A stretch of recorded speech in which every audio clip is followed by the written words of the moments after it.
So, the first thing I do is the writing process. The best method for me, and I don't know what you guys think, is daydreaming. I love daydreaming. I don't know, well, sometimes I listen to music and stuff.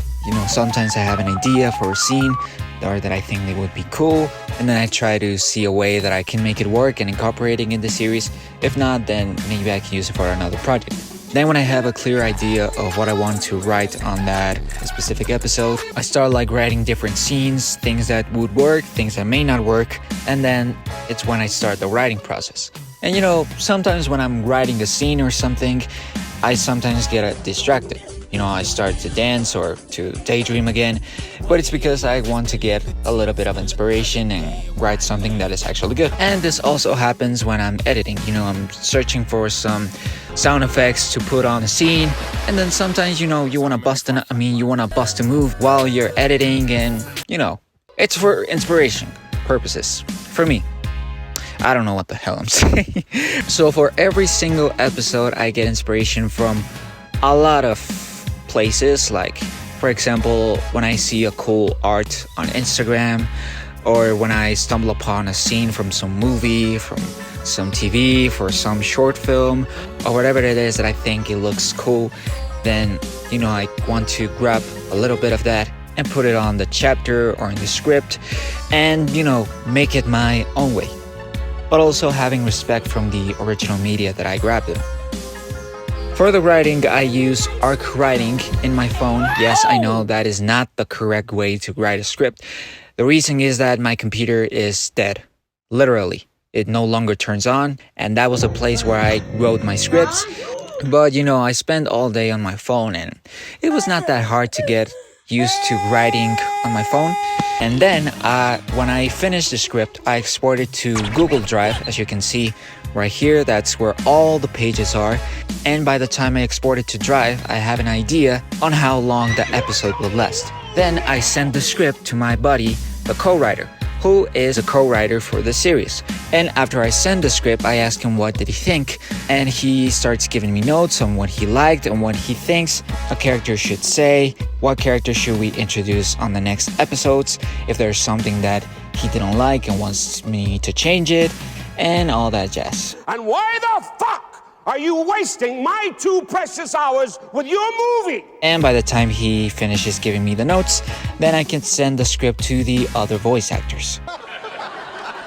So he's a cool guy, and if you want to have a co-writer in the project or someone who gives you an idea on how to improve your ideas for a project, then he is the guy for the job. You can contact him on his Instagram, and he will gladly help you with any script you have.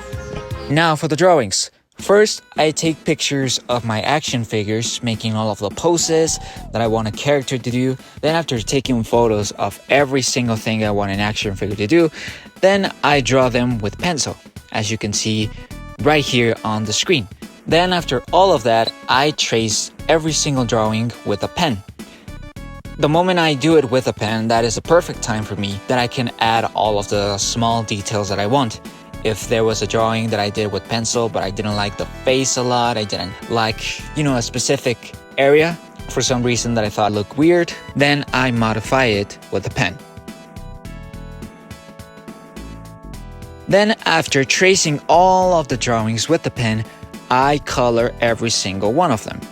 Well, in this episode was a bit different because the only character that needed color was Spider-Man, red and blue. But sometimes when you're using a specific color or 2 specific colors, it's very common that the marker or the color that you're using, it's out of ink, or if it's a color pencil, then it does not work and you cannot sharpen it anymore. So I had to use a lot of different colors of red. For blue, it was very easy. But for red, I had to use probably 5 color pencils of red, which was very hard because a lot of them have different shades, but I think it turned out pretty good. I hope. Then after coloring every single character over there, I take pictures from my phone, I scan them on the Adobe Scan app, and then I save those images on my phone, and then I use a PNG app to remove the white background because we won't need it, obviously. Then After having all of the PNGs for the scenes, I do two things. One, I create some backgrounds. I created with a pen and pencil to have an idea of what I want the background of the scene to be like. Or what I do is that, for example, some characters are on the street. I usually search for background images. I obviously search for pictures that were at the time and the place. And then after I have the perfect background that I want to use for a scene, I edit all the frames and PNGs together on PixArt. Sometimes I edit the PNGs separately because I may use them as for overlays or green screen stuff. Then after having all of the frames, all of the necessary PNGs, I record the lines. The first thing I do for the editing process is to record all of the lines. If an actor has already sent me the lines for their characters and they appear in that scene, well, I just usually pick up the best take and put it together on the scene. For this episode, I used a method that it's really fast and very effective, which was putting all of the dialogue together on BandLab. So by the time I edit this on CapCut, I use CapCut to edit the Amazing Fantasy series, like Red and Black and White Eyes. Very weird, to be honest. Was he like, weirder than you? Then I make all of the green screen stuff / the overlays on CapCut, specifically if a character is running or is punching somebody. What I usually do is make it on a separate project, so by the time that I want to edit that scene all together, it does not look weird or out of place.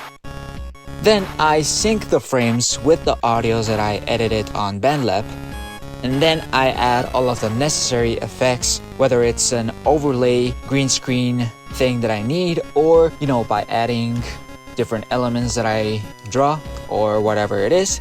And then I put on different sound effects, which in this episode I use a shit ton of sound effects. I cannot tell you how many sound effects I used for this, and it was all on YouTube. They were all videos that you can find on YouTube. So yeah. Then after I have all of the scenes edited as I want to, I put them in another project, which it would be the final product, aka the chapter that you guys saw.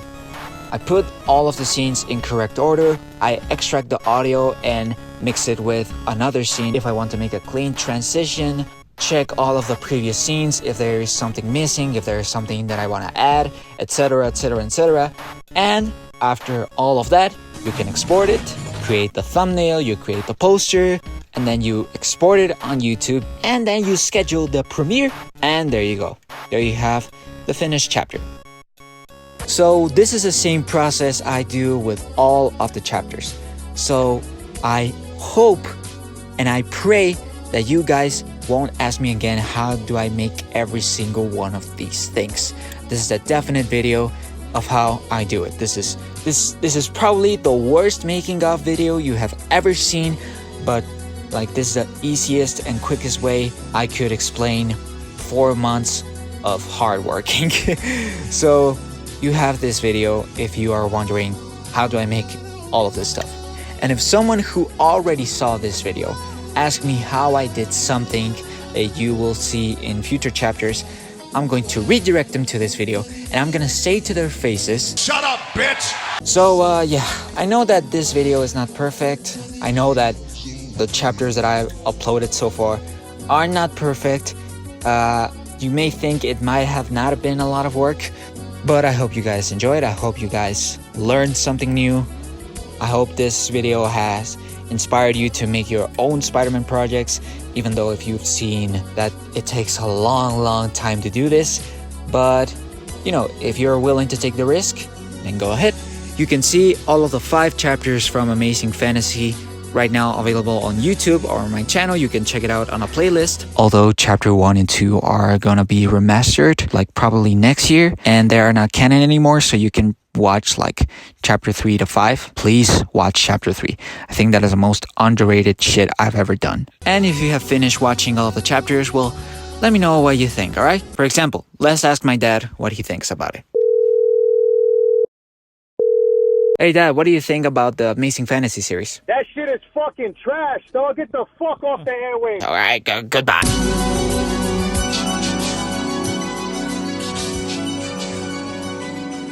Oh, and by the way, if somebody in the comment section asks for the Chapter 6 release date, well, I actually have something for you. Can you guess what it is?